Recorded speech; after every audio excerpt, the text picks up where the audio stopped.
alaikum wa rahmatullahi wa barakatuhu. Bismillah, alhamdulillah, as-salatu wa salam ala rasulillah. Wa ala alihi wa ashabihi ajma'een. Welcome everybody from around the world. My name is Bilal Abdul Kareem, and this is the BAK Show. We're going to be discussing some things, some issues which are important to you. My voice is just a little bit not what it usually is, due to sickness. It's hot one day here, it's cool the next. Very, very warm during the day and very, very cold at night. So you'll have to forgive me. Of course, I'm your host, Bilal Abdul Kareem, and it's very, very good to have everybody here. Woo, we've got certainly enough things to talk about here today. We've got the Middle East. Donald Trump is on his way to have some visits here in Saudi Arabia and Qatar. And that's going to be something that we're going to talk about in a few minutes. There's going to be a big announcement, according to him. We're going to have to see what that actually means. But Hamas has already issued a statement saying that as part of a ceasefire agreement, it appears that they're going to release Ian Alexander, who is a dual citizen of Israeli and American nationality. So they're looking to release him in the coming hours. Apparently, Trump has already informed the family that Hamas will be issuing a statement, which they apparently did. So we're going to be watching that. But it's a strange statement which has been going around. At first, I didn't give it much credence, but Donald Trump has been saying that, oh, we're going to make a very, very, very, very big statement, one of the biggest, and all. But he's prone to say anything, including making statements like that. Then you don't hear anything. But it seems like this time is going to be something. Is it possible that there could be a ceasefire agreement, which would have been reached? The Israelis are feeling cut out. I'm not buying any of this. Netanyahu is sidelined, and the United States, of course, made a deal with the Houthis regarding their ships and such like that. But and some people saw that as weakness from the Houthi side, and I just want to kind of correct that a little bit. The Houthis never had the Americans in their crosshairs. That wasn't their immediate goal. They wanted to harass the ships which are going to and from into Israel. Now, yes, that is the Israelis' senior partner, but at the end of the day, the genocide is taking place at the hands of the Israelis, funded by America, no question about it. But I think that the Houthis made the right decision. Pick your enemies. Now they're basically at loggerheads with the Israelis. Now, according to just before this broadcast, the Israelis launched airstrikes on the Hodeidah ports, which are very, very important to the Yemeni people. So we're going to have to be watching that, bearing in mind that the Houthis launched a ballistic missile which landed near Ben Gurion Airport last week, shut the entire airport down, and sent the country into a panic. So as you can see, it doesn't take a lot to send them into a panic, and I think that that's been made crystal clear. Will Donald Trump, also another rumor which has been flying around, what if he recognizes a Palestinian state? Now, what if he did? Now, I want people to weigh in on this, to be real with you. But I'm going to give you my take on the situation. If Donald Trump recognized a Palestinian state, I would sit here and I would go just like this. So what? Who cares? When you've been funding, aiding, and abetting an enemy which is trying to kill the people of the state that you perhaps want to recognize, it's totally irrelevant. It doesn't mean anything. Now, why would that change the calculus in any meaningful direction? This is just not clear to me. So even if he did want to recognize a Palestinian state, and there's nothing official in that regard, it's not going to carry a lot of weight. Brothers and sisters, don't fall for this trick of all of a sudden the United States wants to break away, they want to do their own thing, and they leave the Israelis behind standing there holding the bag. I'm not buying this. I'm not believing this. I just don't see that after funding this entire genocide, it's just now that you're waking up. Now, Marjorie Taylor Greene, which is a congresswoman from the United States, she's basically jumping now and saying, I don't know why we want to fight Israelis' wars and such like that and everything. Girl, they've been fighting that war now for more than 500 days. You just figured it out. You just saw the pictures. You didn't see anything before that, right? All right, I could dig that. But the reality of the situation is that it's been ongoing all this time. And if you missed it, I don't know where you were, unless now people are trying to save their behinds because they know and they can see that the Netanyahu ship is going down. But understand something, if they can right that ship, they'll be right back there supporting them through some cockamamie story about how there's no famine, there's nothing going on there, we don't know what people are talking about, because this is the same Donald Trump that just some months ago published a video which was the new Gaza, and they had a Gaza Trump or Gaza Tower or something along those lines. And he's been talking about consistently moving the Gazans out. The Gaza is a dead zone. We got to move them out, move them so they can get a better life. Well, they don't want a better life. They want the life that they have right now. And it's none of your business, especially since you funded the destruction of their life. I digress. The point of the matter is that I really think that some of the winds of change are blowing. That does not necessarily mean that they're blowing in the positive direction of the Palestinians. Now, when we talk about Pakistan and India, as you all know, had cross-border skirmishes, the worst fighting that region has seen in years. It's not a situation where some people are saying that the Indians won. Some are saying the Pakistanis won. I'll give you my take on the situation. The hot war was started by India. And when there was a call for a ceasefire, the Indians were really quick to agree to that. If you were going to agree to a quick ceasefire, India, then there was no point in starting the skirmishes, unless those skirmishes were not going in the way that you wanted them to go. In which case, all of a sudden you want to stop things because the drones weren't flying the way that you wanted them to, the rockets were getting shot down, and then there were missiles landing in your country.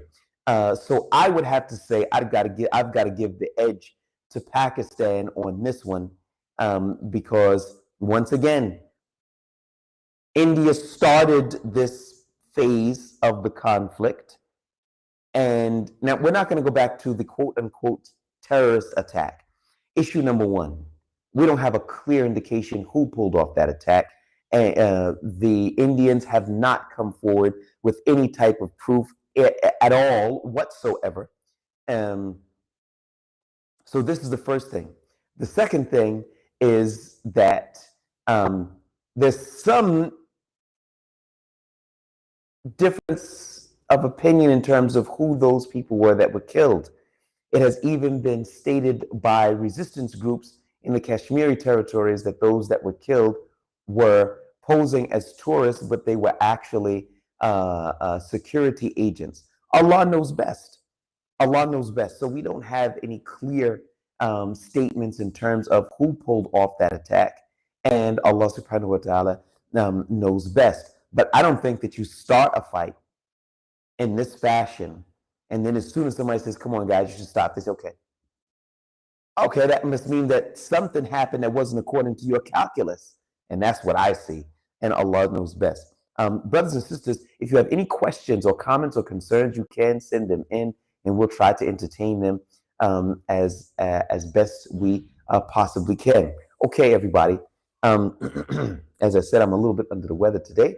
So we've got one thing here by Macho Man, and he says, do you think if bin Laden was still alive, ISIS would have made takfir on him? Yes, I do. Um, ISIS makes takfir on anyone and everybody that does not agree with their opinions, and their position is if you don't make takfir on the ones that they make takfir on, then you yourself are a kafir. That's their position. They use that to spill the blood of Muslims and to take their property. We've seen it. This is not he said, she said. This is not hearsay or anything like that. We've seen that that's exactly how they carry out their affairs. But you can only really do that when you have territory and you're in a position of power and strength, which they aren't at these particular days. Walhamdulillah.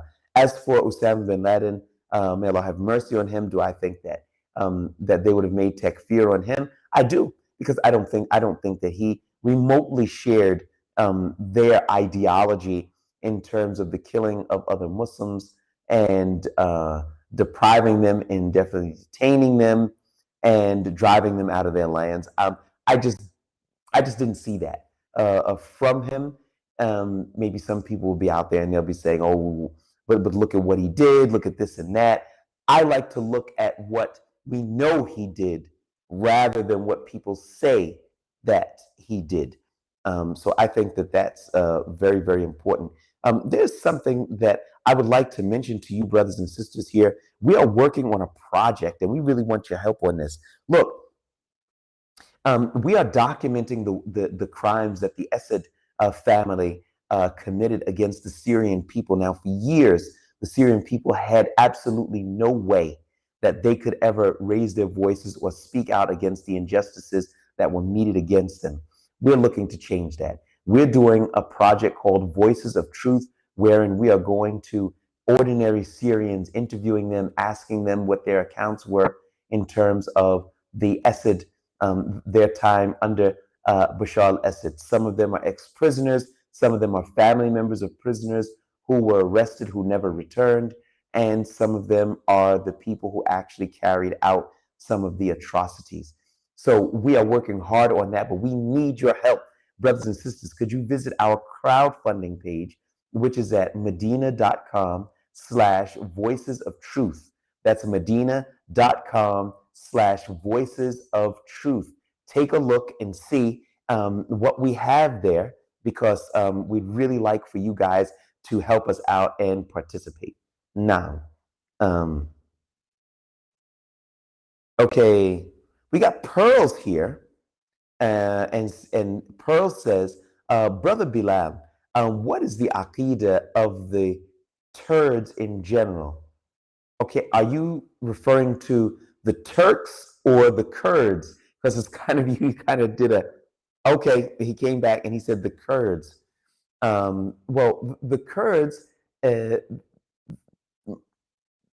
some of them are Muslim, so you can't really say what are their belief systems in terms, because the Kurds are an ethnicity, but in terms of their religion, some of them are Muslims, but most of them are communist, secular, and such like that. So I've known some of the Kurdish people, and some of them are actually pretty nice people. The issues that I think really come down to the PKK, SDF, YPG forces in those territories that don't necessarily share the same ideologies as the people that they rule over. It's not always, but sometimes it definitely is. And I think that's why the hostilities have gone on for so long, when so many of the Kurdish people, they want these hostilities to actually come to an amicable end. Now, Ahmed al-Shara, also known as Abu Muhammad al-Jawlani, who is the new president of Syria, he was not elected to that position. He basically appointed himself there. I think that that's important for people to understand that. But also, in addition to that, he came to an agreement with the Kurdish militia forces, and we're waiting to see if that agreement is going to be implemented. It'll be implemented in stages, and we'll wait and see if it's actually going to happen. There have been some problems along the way, but the ones to watch are the Israelis.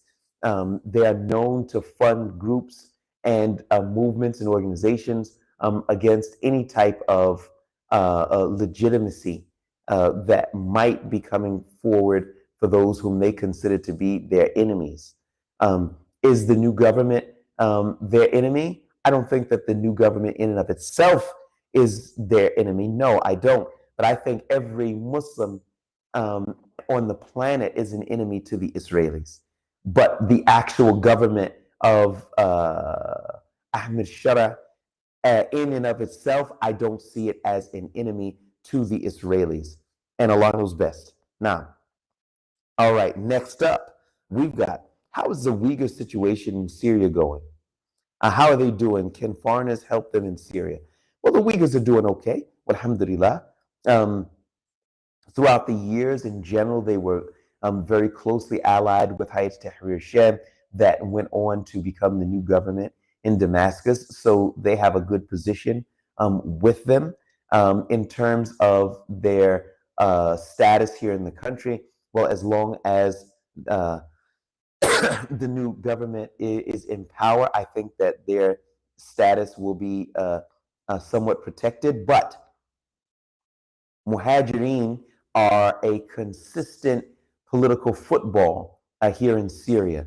Those who are saying that they want to help out the Syrian people, some of them, including Marlon Stutzman, from the congressman from Indiana who came to visit Jolani, Donald Trump's statement about, or which was purported to be, that they don't want any foreigners in positions of leadership here in Syria. So all of that are very worrying signs for the Muhajirin, because the reality of the situation is that officially, they have no status in the country. They have yet to be made Syrian citizens, which I believe is not the right thing. We'll have to watch and see how that's going to play out in the coming weeks and months, inshallah ta'ala. But yeah, you know, we're hoping that they'll be able to get permanent status, and Allah knows best. You have here, how can foreigners get to Syria and how can they help? Take a flight to Damascus. It's very different than the way that it once was, where you had to sneak in. Right now, you can literally take a flight to Damascus and come right in, or you can take a flight into Lebanon, and because that might be cheaper these days, and you could come into the country by way of land border. So that's an option as well.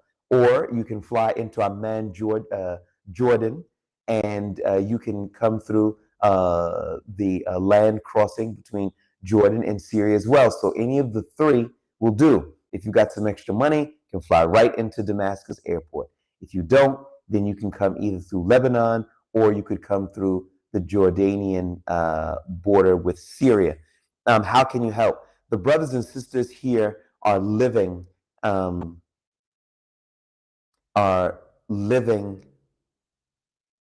in a situation where they need everything. They need medical, they need aid, food distributions. They need people who have a financial background that can help them to get back on their feet and not to become dependent on aid. Now, the Syrian people are not a lazy people, but 13 years of war has shattered the economy, and the economy was already in tatters in the areas that were under Bashar al-Assad's control. May Allah give him what he deserves. Ameen. So they need everything. What skill set do you have? Are you a teacher? Are you a doctor? Are you a hard worker? Do you have innovative ideas? Are you a businessman? So it would really depend upon what kind of skill set you have, would depend upon what you could do to help the brothers and sisters out, because they could really, really use it. Okay, brothers and sisters, trying to keep my voice so I have a voice for tomorrow. We're going to wrap this up. Once again, we encourage everybody to please do take a look at our Voices of Truth. That's on medina.com/voices of truth. That's our crowdfunding page. We'd be very happy to have anything that you could help to do, to help us to make this project a reality. I am heading this project, so please do help us out. I am Bilal Abdul Kareem. Jazakumullah khair. Assalamu alaikum